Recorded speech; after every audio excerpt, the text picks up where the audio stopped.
The important part of the ark is that there's enough flow through, because if it catches too much current, it will move a lot, and you don't want that, because that's gonna work the hinges, that's gonna work the anchor. So having an open side is definitely a must. Then this glass fiber grid is super attractive for corals. Right? They like these little squares, and they go inside of the square and they can grow out, and then they can go over it. The perfect example is the Marriott Ark, because it has this open panel system, it has these grids, and you can see, we have counted up to 50 coral recruits on that ark alone, right? Over a period of 4 years. It's amazing.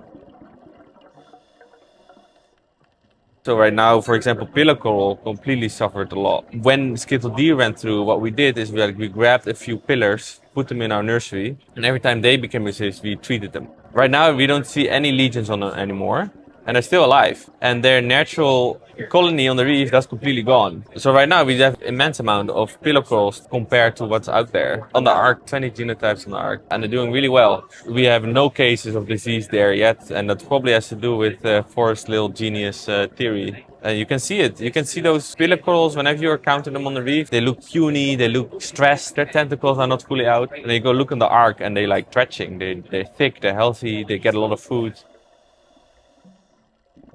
Actually, I don't think I would change a lot. If I could dream a little bit, some sort of ramp so that it could harbor invertebrates to go up and down easier. Yeah, and maybe a hide, but like big hiding spaces. Yeah. Like there is also the arms on there with the very tiny holes. Like that doesn't work because there's a lot of fireworms that go in there. Yeah. But you want like big spaces, because that's where like those critters love to live in. Yeah. Right.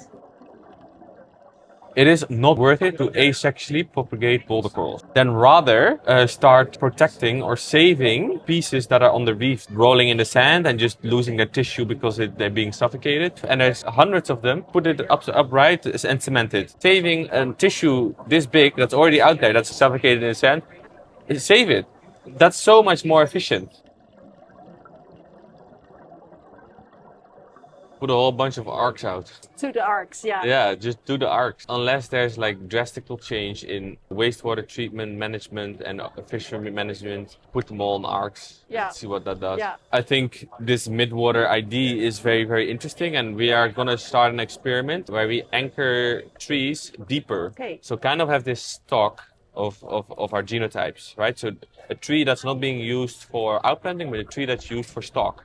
You kind of have them in the midwater, the same way arks are. And when it gets warmer, you can just kind of pull the rope down and it goes deeper in the colder water.